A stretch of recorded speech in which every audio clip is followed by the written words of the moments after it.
हमारे साथ श्री महाकाल तो किस बात की चिंता। शरण में रख दिया जब मात तो किस बात की चिंता।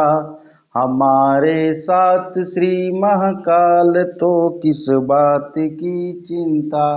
शरण में रख दिया जब मात तो किस बात की चिंता। नमस्कार दोस्तों, कैसे हैं आप लोग। मैं विवेकानंद मिश्रा आप सभी लोगों का अपने चैनल पे स्वागत करता हूं, वंदन करता हूं, अभिनंदन करता हूं। आज हम लोग पढ़ेंगे जैनेंद्र कुमार के द्वारा लिखा गया भाग्य और पुरुषार्थ, पाठ 2 लेसन 2 है। भाग्य और पुरुषार्थ जैनेंद्र कुमार के द्वारा लिखा हुआ है। यह जो लेसन है यह 8 साइज के जो बच्चे हैं, जो साहित्यिक हिंदी के बच्चे हैं, सिर्फ उन्हीं के लिए चैप्टर है। साइंस वाले बच्चों के लिए नहीं है। ये साइंस वाले बच्चे इस लेसन को नहीं पढ़ेंगे, केवल 8 साइज वाले पढ़ेंगे। लेकिन एक चीज़ मैं बता रहा हूँ, यह लेसन सबके लिए है, क्योंकि इसमें इतना ज़्यादा मोटिवेशन है कि साइंस, आर्ट या आम लोग भी इस जो है लेसन को पढ़ सकते हैं। भाग्य और पुरुषार्थ का जो लेसन है, क्योंकि इसमें बहुत ज़्यादा मोटिवेशन है। तो मैं उम्मीद करता हूं कि साइंस वाले भी बच्चे इसको पढ़ें और पढ़ करके इससे बहुत ज़्यादा मोटिवेशन लें, जानकारियां लें, नॉलेज लें। लेसन को शुरू करने से पहले एक छोटा सा आप लोगों से मैं रिक्वेस्ट करूंगा कि अगर आप वीडियो पे नए आए हैं, हमारे चैनल पे अगर आप नए आए हैं तो चैनल को सब्सक्राइब कर लीजिए, लाइक कर लीजिए और बेल आइकन यानी जो घंटी का बटन है उसको दबा करके ऑल पे क्लिक कर दीजिए, ताकि जो भी वीडियो बने, जो भी नोटिफिकेशन हो तो तुरंत आपके पास आ जाए और आप तुरंत जो है कि पढ़ाई कर सकें, तुरंत आपको वीडियो मिलता रहे। तो आइए हम लोग शुरू करते हैं अपना चैनल। जैनेंद्र कुमार के द्वारा लिखा हुआ भाग्य और पुरुषार्थ। लेखक क्या कहता है कि भाग्य और पुरुषार्थ विपरीत नहीं तो अलग तो समझे ही जाते हैं। क्या कह रहा है? भाग्य और पुरुषार्थ। पहले भाग्य और पुरुषार्थ को समझ लेना हम लोगों के लिए जरूरी है कि भाग्य किसे कहते हैं, जिसको लोग कहते हैं किस्मत। हमारे किस्मत में लिखा होगा तो हमको मिलेगा, हमारे किस्मत में लिखा होगा तो नहीं मिलेगा मिलेगा ये भाग्य होता है। अब पुरुषार्थ होता है हमारा कर्म, हमारा मेहनत, इसको हम कहते हैं पुरुषार्थ। तो इसी के बारे में लेखक कह रहा है कि भाग्य और पुरुषार्थ विपरीत नहीं, विपरीत मतलब अलग अलग तो नहीं समझे जाते हैं। कहीं भाग्य और पुरुषार्थ को विपरीत नहीं, अलग अलग समझे जाते हैं, लेकिन मैं ऐसा बिल्कुल नहीं समझता। मैं भाग्य को और पुरुषार्थ को अलग अलग बिल्कुल नहीं समझता हूँ, बाकी लोग समझते हैं। आगे क्या हो रहा है कि भाग्य का उदय मेरे निकट निरर्थक शब्द है। निरर्थक मतलब जिसका कोई अर्थ न हो। भाग्य का उदय, उदय मतलब शुरुआत होना, मेरे निकट निरर्थक शब्द नहीं है। स्पष्ट ही भाग्योदय शब्द का आशय है कि मैं प्रधान नहीं हूँ। जो भाग्योदय शब्द है उसका आशय यह है कि मैं प्रधान नहीं हूँ। प्रधान मतलब मैं ही मुख्य नहीं हूँ, सबसे मेन मैं ही नहीं हूँ, मेरा भाग्य प्रधान है। मैं प्रधान नहीं हूँ, मेरा कर्म प्रधान नहीं है, मेरा भाग्य प्रधान है। मेरे भाग्य में लिखा होगा तो मुझे मिलेगा, मेरे भाग्य में नहीं लिखा होगा तो मुझे नहीं मिलेगा। मैं पुरुषार्थ कर सकता हूँ, मैं मेहनत कर सकता हूँ, लेकिन भाग्योदय उससे स्वतंत्र तत्व है। भाग्य अलग है, कह रहा है इसमें कि पुरुषार्थ अलग है, भाग्य अलग है, लेकिन भाग्योदय उससे स्वतंत्र तत्व है, उससे एक अलग तत्व है। हो सकता है कि लोग यह मानने में कठिनाई हो, मुझे इसे स्वीकार करने में उल्टे अपने ही धन्यता मालूम होती है। लेखक कहता है कि दूसरे लोगों को इसे मानने में कठिनाई महसूस होती है कि भाग्य और पुरुषार्थ एक ही है, लेकिन मुझे इसको स्वीकार करने में उल्टा ही मुझे अपने आप पे धन्य मालूम होता है कि मैं धन्य हूँ कि मुझे जो है अलग अलग दिखाई नहीं देता है, एक ही दिखाई देता है। एक शब्द है सूर्योदय, उदाहरण के तौर पे लेखक कह रहा है, एक शब्द है सूर्योदय। हम जान गए हैं कि उदय सूरज का नहीं होता, सूरज तो अपचते अपनी जगह पर रहता है, चलती घूमती धरती है, फिर भी सूर्योदय शब्द हमको बहुत शुभ और सार्थक मालूम होता है। लेखक कह रहा है कि हमको पता है कि सूर्य कभी उदय नहीं होता है, सूर्य कभी निकलता नहीं है, कभी डूबता नहीं है। हमको इस चीज़ की जानकारी हो गई है, पहले हम लोगों को नहीं पता था, लेकिन अब हमको जानकारी हो गई है कि सूर्य कभी निकलता नहीं है और सूर्य कभी डूबता नहीं है। तो सूरज, लेकिन उसका सूर्योदय जो शब्द है बहुत ही सुंदर लगता है अपेक्षाकृत। वो अपनी ही जगह पे रहता है, सूर्य कभी उगता डूबता नहीं, हमको पहले नहीं पता था लेकिन अब पता हो गया है। चलती घूमती तो पृथ्वी है, जो पृथ्वी है यह सूर्य का परिक्रमा करती है, सूर्य के चारों तरफ चक्कर लगाती है, सूर्य थोड़े घूमता है। फिर भी सूर्योदय शब्द हमको बहुत शुभ और सार्थक मालूम पड़ता है। फिर भी जो सूर्य का उदय है, यह जो शब्द है हमको बहुत ही अच्छा लगता है, हमको बहुत ही मनोहर लगता है कि सूर्योदय हुआ है, जबकि सूर्य कभी उदय होता ही नहीं है, सूर्य का कभी अस्त होता ही नहीं है। भाग्य को भी मैं इसी तरह से मानता हूँ, भाग्य को भी मैं इसी तरह से मानता हूँ। किस तरह से मानता हूँ? वह तो विधाता का ही दूसरा नाम है, भगवान का ही दूसरा नाम है। विधाता मतलब भगवान का ही दूसरा नाम है। वे सर्व अंतर्यामी और सर्वकालीन रूप में हैं। सर्व अंतर्यामी का मतलब सबके मनों को जानने वाले, सबके मनों को जानने वाले विधाता यानी भगवान है, जो सर्वकालीन यानी सभी रूपों में सभी जगह हैं। उनका अस्त ही कब हुआ है? कभी उनका अस्त ही नहीं हुआ है, और न कभी उनका उदय हुआ है, न तो उनका कभी अस्त हुआ है, न तो कभी उदय हुआ है। जैसे सूर्य का कभी न अस्त होता है, न सूर्य कभी डूबता है। यानी भाग्य के उदय का प्रश्न सदा हमारी अपेक्षा, अपनी अपेक्षा से है। जो मेरे भाग्य का उदय है सिर्फ मेरी अपेक्षा से है, जैसा मैं सोचूंगा वैसा होगा। धरती का रुख सूरज की तरफ हो जाए, धरती का जो रुख है, धरती का जो मुख है, वह जब धरती का मुख सूरज की तरफ हो जाता है, तब क्या हम कहते हैं कि सूर्योदय हो गया है। ऐसा मैं मानता हूं कि हमारा भी मुख अगर भाग्य की तरफ हो जाए तो मेरा भी भाग्योदय हो जाएगा।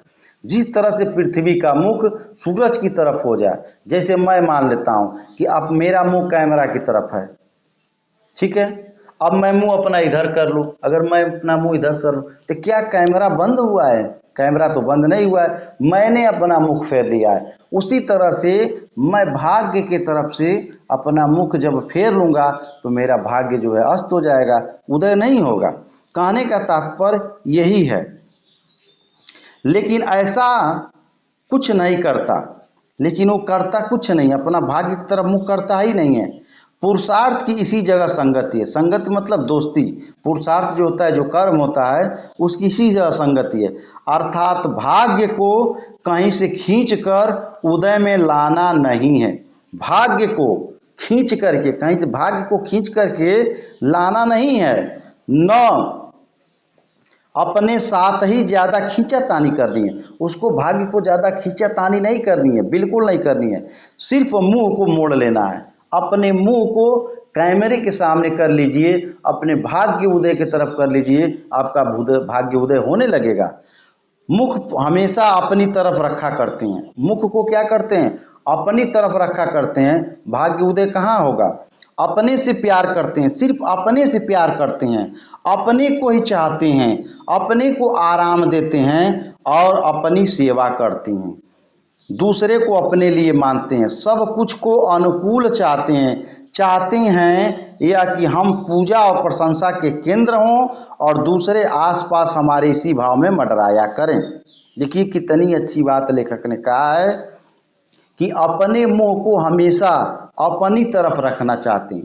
जो लोग होते हैं सिर्फ अपने लिए रखते हैं, अपने लिए करते हैं, अपने तरफ खींचते हैं, अपने से प्यार करते हैं, सिर्फ अपने से प्यार करते हैं, अपने को ही चाहते हैं, सिर्फ अपने आप को ही चाहते हैं, अपने को ही आराम देते हैं, दूसरे को आराम देना नहीं चाहते हैं, सिर्फ अपने आप को आराम देना चाहते हैं और अपनी ही सेवा करते हैं और दूसरे को इसलिए मानते हैं कि वह सब कुछ मेरे अनुकूल हो जाए, मेरे अनुसार हो जाए और सभी लोग मेरी प्रशंसा करें, सभी लोग मेरी बड़ाई करें, सभी लोग मेरी पूजा करें और आसपास लोग मेरे मंडराते रहें।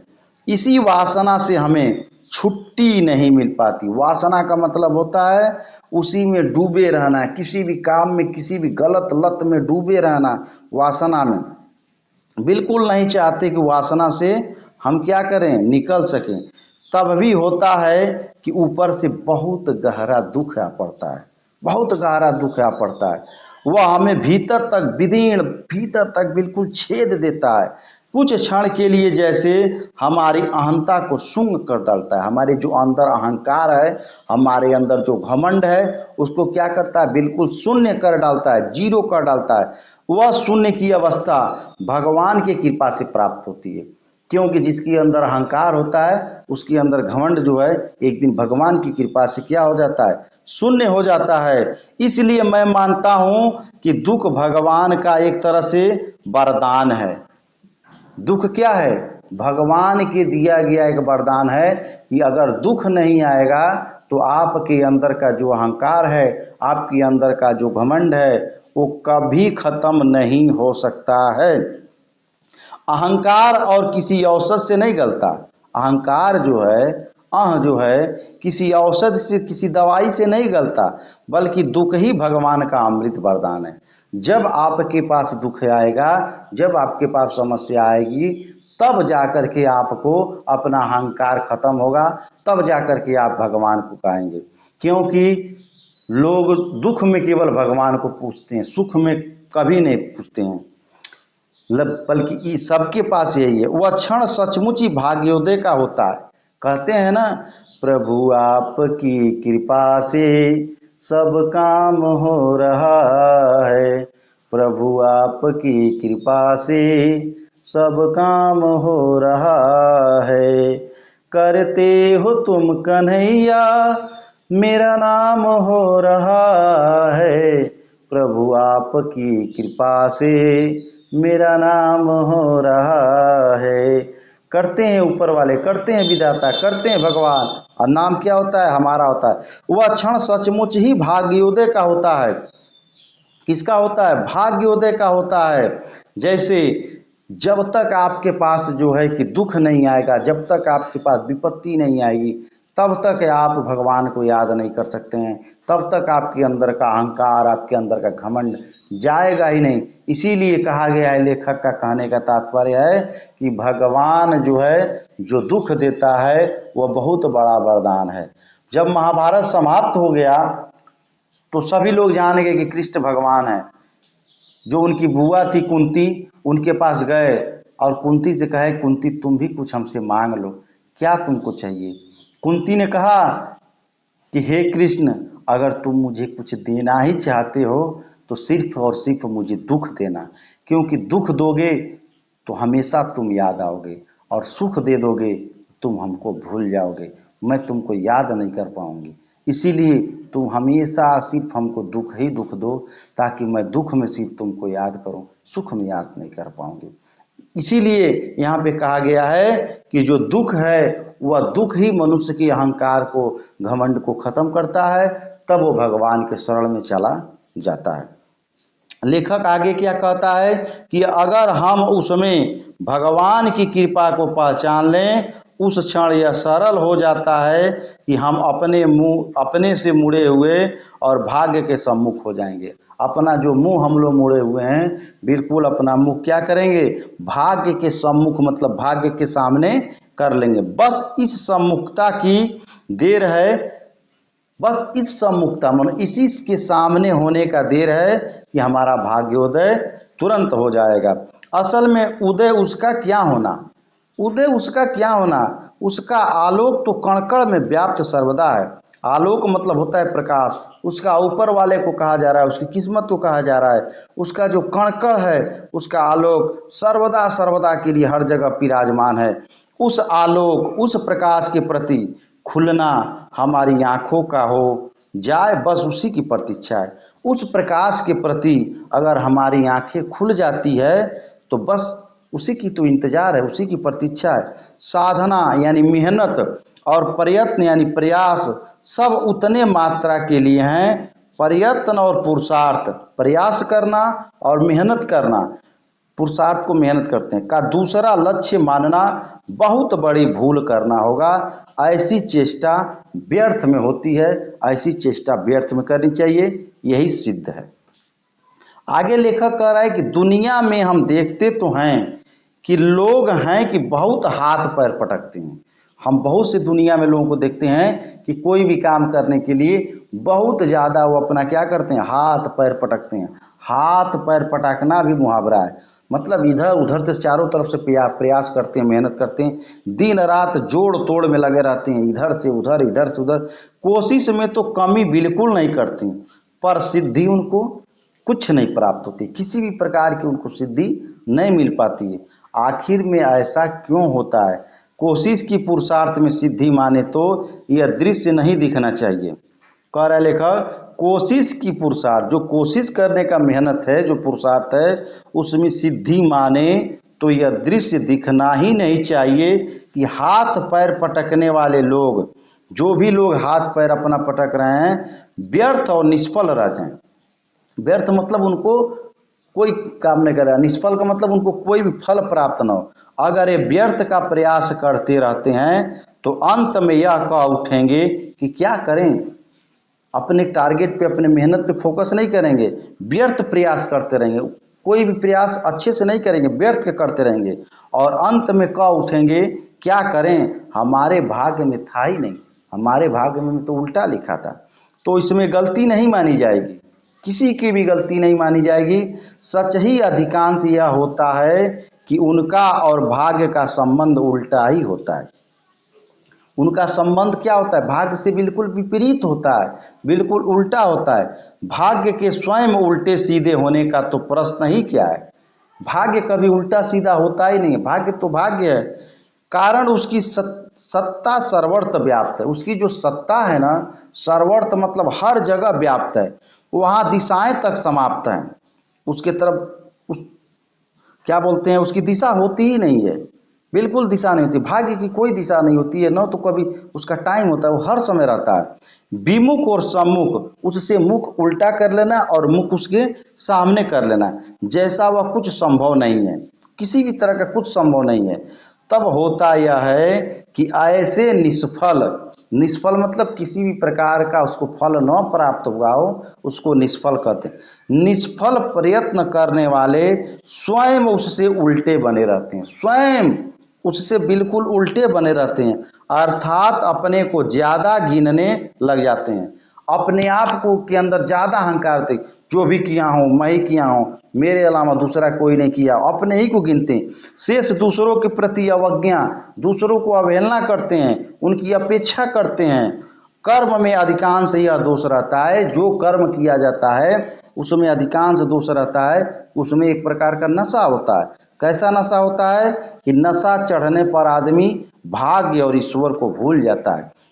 जैसे हनुमान जी को नशा चढ़ा कि हम जाएंगे लंका में और सीता जी को पता लगा कर आएंगे, जब तक उनका काम मैं नहीं कर लूँगा तब तक मुझे चैन नहीं आएगा, और विनय की आवश्यकता को भूल जाता है। देखिए, जिस व्यक्ति को भाग्य का नशा चढ़ जाता है, जिसको अपने काम का नशा चढ़ जाता है, वो भगवान को भी भूल जाता है और अपने अंदर दूसरों के प्रति विनम्रता, आदर, भाव सब कुछ भूल जाता है, उसकी वो आवश्यकता ही नहीं समझता। यूँ कहिए कि वो जानबूझ करके अपने भाग्य की तरफ से मुंह अपना फेर लेता है।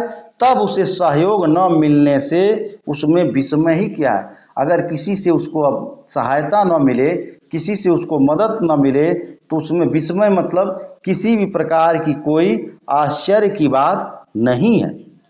आगे लेखक कहता है कि ऊपर के शब्दों में आप कृपया कर्म की अवज्ञा न देखें।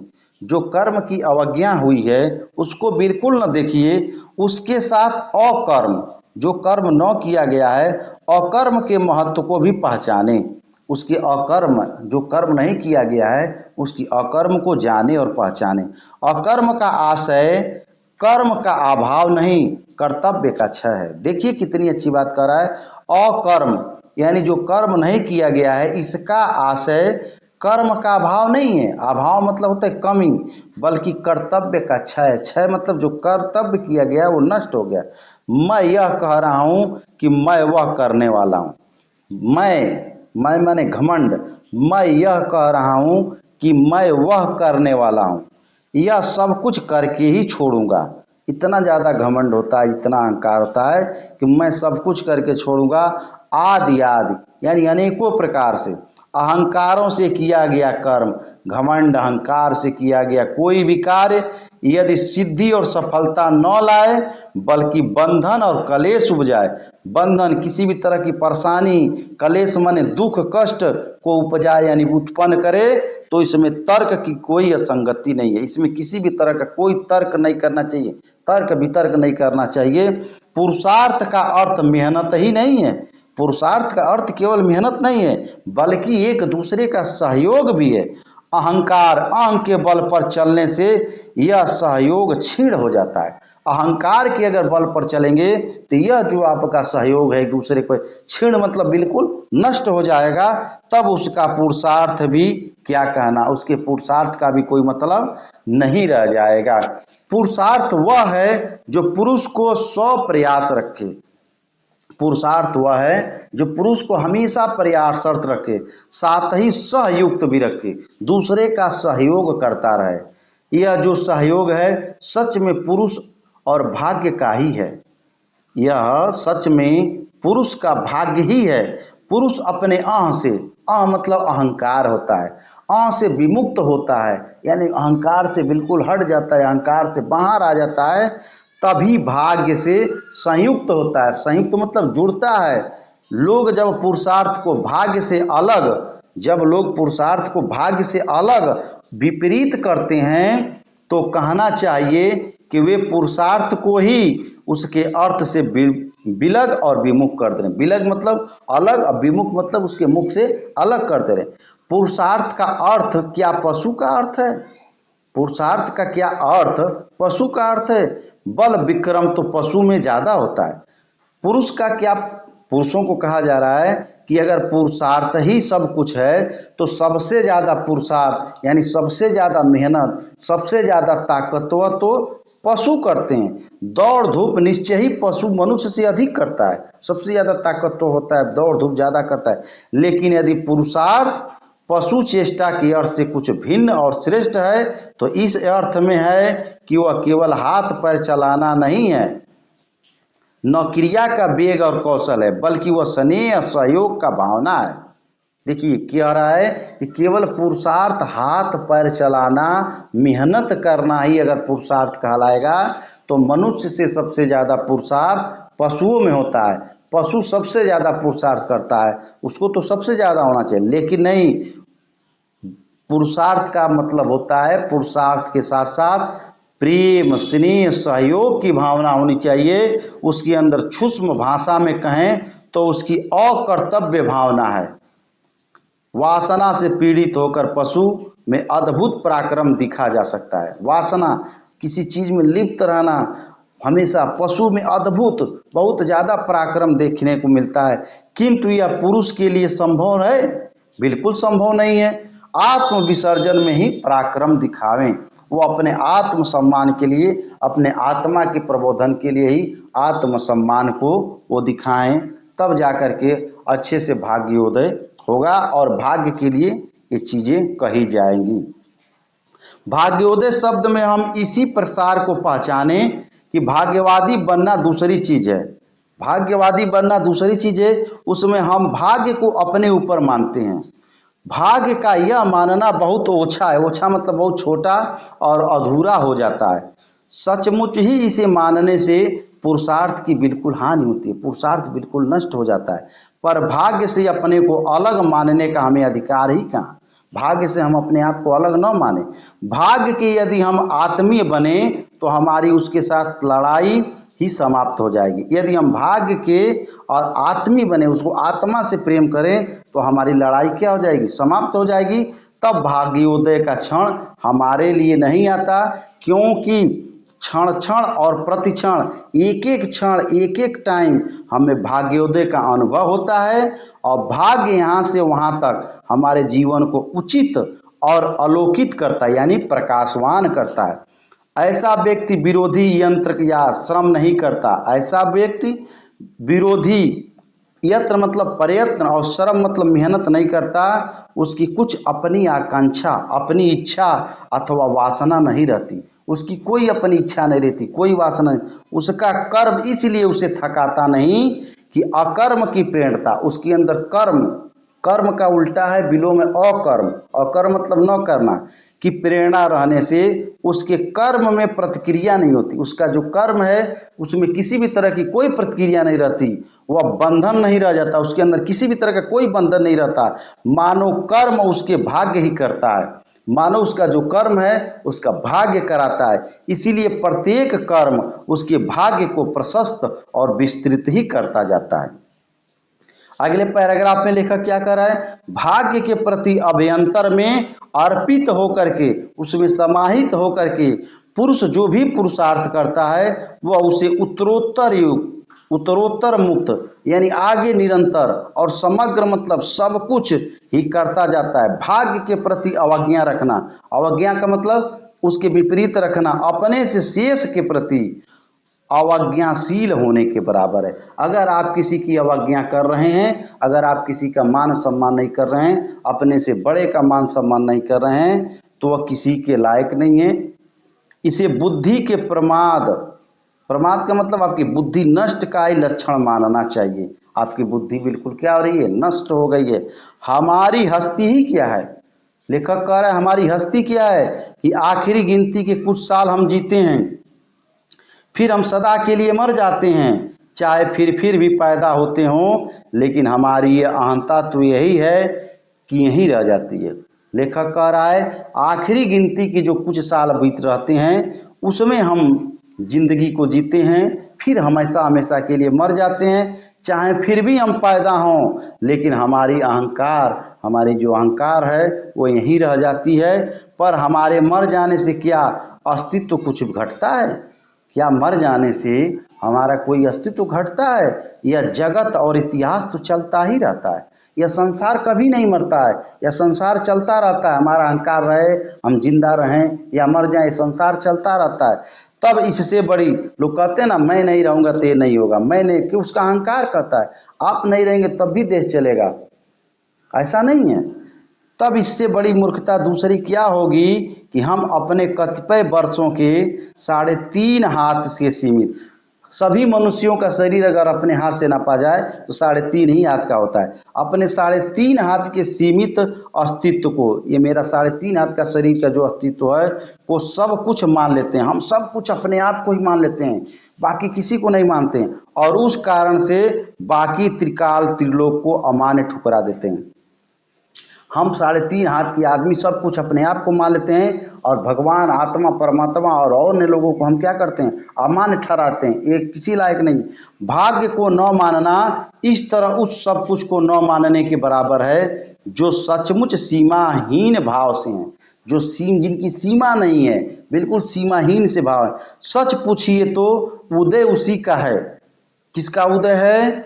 और हमारे पुरुषार्थ के भीतर से उसी का निहित अर्थ पूरा हो रहा है। उस भाग्य को प्रणत भाव से स्वीकार करने में मैं अपने पुरुषार्थ के परमार्थ को ही स्वीकार करता हूँ, उस अर्थ को किसी भी अर्थ में और तनिक भी मंद नहीं करता। लेखक का क्या करना है कि अपने पुरुषार्थ के भीतर, अपने मेहनत के भीतर उसी चीज़ को मैं निहित करके उसका जो अर्थ है, उसका जो धन संपत्ति है उसको मैं पूरा कर रहा हूँ। उस भाग्य को मैं प्रणत, उसको मैं प्रणाम भाव से स्वीकार करता हूँ, और अपने पुरुषार्थ के द्वारा मैं परमार्थ को भी यानी भगवान को भी स्वीकार करता हूँ। उस अर्थ को किसी भी अर्थ में, यानी उस अर्थ को, उस धन दौलत को किसी अन्य अर्थ में तनिक भी मैं मंद मतलब कम होने नहीं दूंगा। अर्थ हमारा स्वार्थ न बन जाए।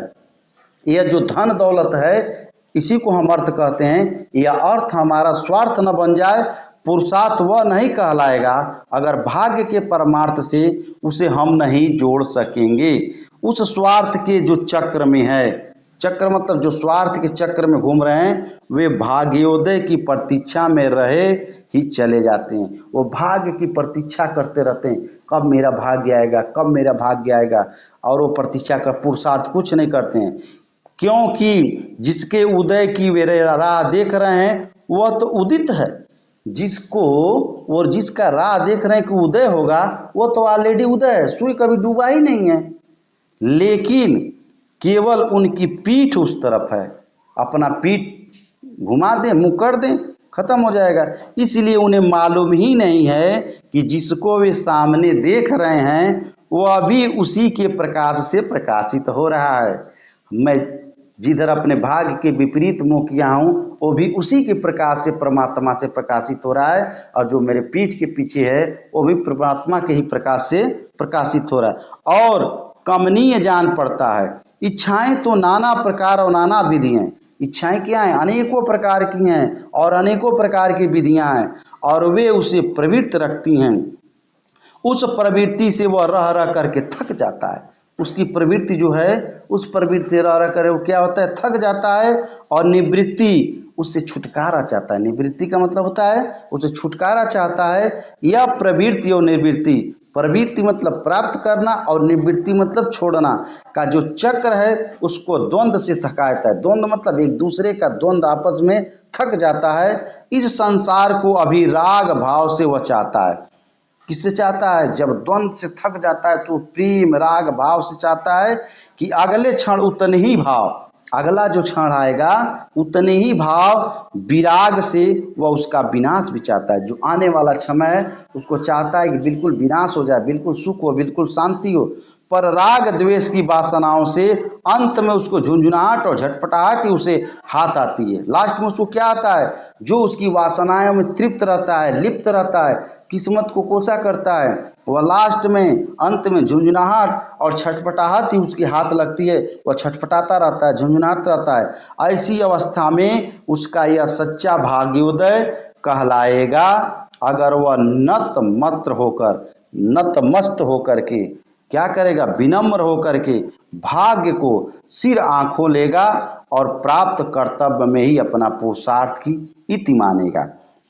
अगर ऐसी अवस्था में कहा जाए तो अपने सच्चा भाग्य उसका ये कहलाएगा कि वह नम्र होकर के, विनम्र होकर के, अपने सिर आंखों को लेकर के और अपने कर्तव्य के पथ पर, अपने कर्म के रास्ते पर हमेशा वो पुरुषार्थ करता जाएगा, मेहनत करता जाएगा, तो एक दिन उसको भाग्य के साथ साथ पुरुषार्थ तो सब कुछ प्राप्त हो जाएगा।